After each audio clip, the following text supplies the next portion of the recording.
হযরত মুসা আলাইহিস সালাম এক দীর্ঘ সফরে যাচ্ছিলেন। হঠাৎ আকাশে ঘন মেঘ জমে গেল এবং শুরু হলো প্রবল বৃষ্টি। তিনি একটি গাছের নিচে দাঁড়িয়ে আশ্রয় নিলেন। ঠিক সেই সময় আল্লাহ তাআলা তাকে নির্দেশ দিলেন, হে মুসা, সামনে যে কুঁড়ে ঘরটি আছে তার দরজাটি বন্ধ করে দাও। হযরত মুসা আলাইহিস সালাম সঙ্গে সঙ্গে কুঁড়ে ঘরের দিকে এগিয়ে গেলেন। ভেতরে উঁকি দিয়ে দেখলেন একজন লোক গভীর ঘুমে আচ্ছন্ন হয়ে আছে। হযরত মুসা আলাইহিস সালাম বিস্মিত হয়ে গেলেন। তিনি নীরবে দরজাটি বন্ধ করে ফিরে এলেন। এরপর তিনি আরজ করলেন, হে আল্লাহ, এই লোকটি কি আমার থেকেও বেশি পরহেজগার, যার জন্য আপনি আমাকে পাঠালেন?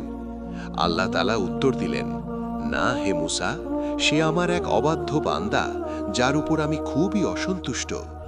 হযরত মুসা আলাইহিস সালাম বিস্ময়ে জিজ্ঞেস করলেন, তাহলে আপনি আমাকে কেন পাঠালেন হে আমার রব?